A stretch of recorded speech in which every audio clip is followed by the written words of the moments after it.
Hello? Hello, Bes. Isa ka sa pinakamaganda tonight. Gusto ko makita reaksyon ng mga tao, ah. Sa laki ba naman ng engagement ring mo? Kaya bilisan mo dyan, dali. Oo, saglit lang to. Nandito pa kasi ako sa opisina ni Jun eh. O sige na, dalihan mo na dyan. Sige. Bye! Bye.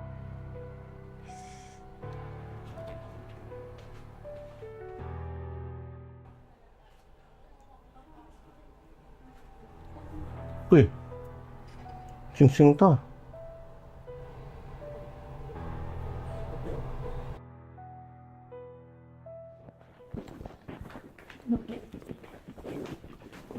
Ma'am, good morning po sa inyo. Ma'am, may napulot po akong sing-sing kaninang umaga habang naglilinis po ako sa hallway. Baka po sa inyo po ito, ma'am. Bes, yun nawawala mong sing-sing oh. Baka naman ikaw talaga yung kumuha. Bakit nasa yung sing-sing ko? Kaya ka pala laging nandito kasi meron kang ibang motibo. Ma'am, di po totoo yung binibintang niyo po. Napulot ko lang po kanina talaga to sa hallway, ma'am. Sige, Bes. Pagtakpan mo yung sarili mong kapabayaan. Baka naman hindi ka mapahiya kay Jan. Tama ka. Sasabihin ko kay John na siya yung may kasalanan para hindi ako mapahiya. Humanda ka! Susubog ka na sa boss nyo! Amin na nga yan!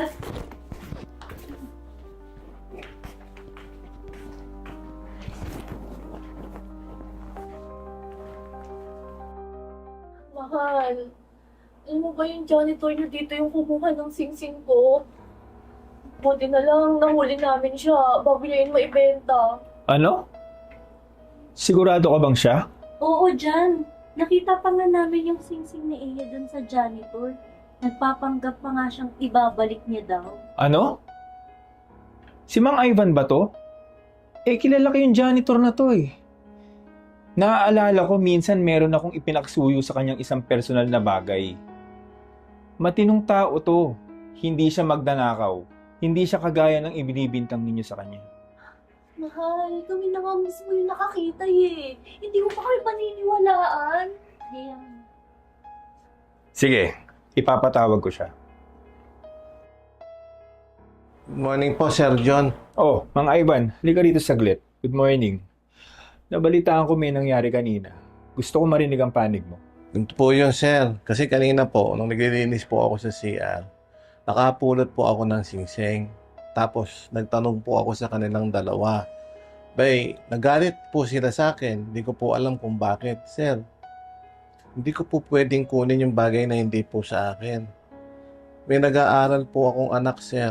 Kailangan ko po itong trabahon to, sir. Naiintindihan kita, Mang Ivan. Kilalang kilala kita. Matagal ka na dito at naniniwala ako sa sinasabi mo. Mahal, mag-uusap tayo. Iniimbestigahan ko tong nangyayari to.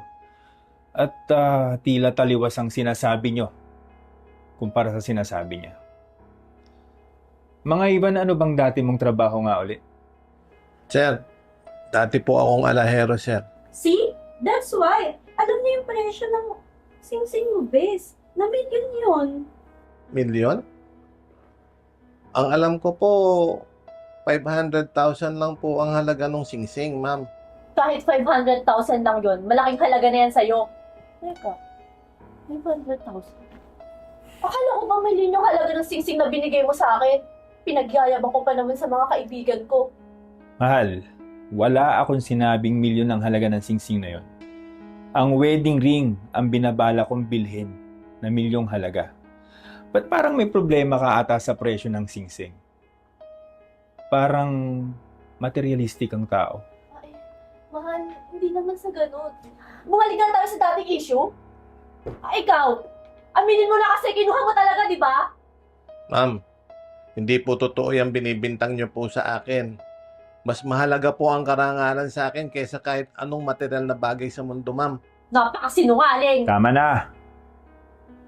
Tinanong ko kay Manong Ivan kung magkano ang halaga ng singsing na yan. At kalahating milyon lang yan. Kaya siguradong sigurado ako na hindi niya yan pag-iinteresan. Ano ibig mong sabihin, mahal? Hindi pa ba sapat na nakita namin na kinuha niya yung singsing? Oo nga, hindi pa ba sapat yung ebidensya na nakita namin yun?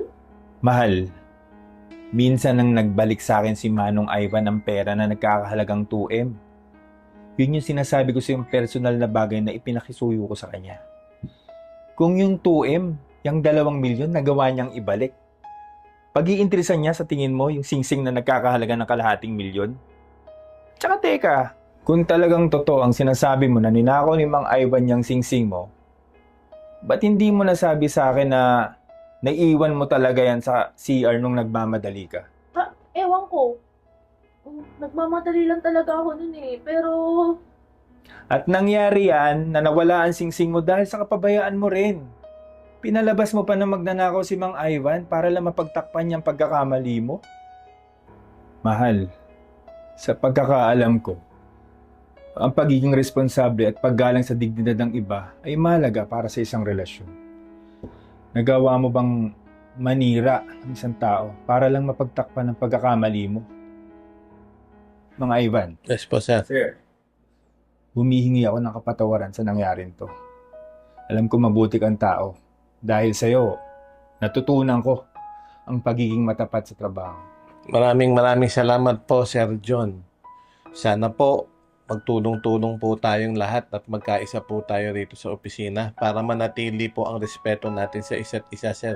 Mahal, kung kaya mong manira ng isang inosenteng tao para lang mapagtakpan ng kamalian mo, paano pa kaya pag mas malalim na usapin na ang pag-uusapan? Hindi ko kayang manatili sa relasyong ganito.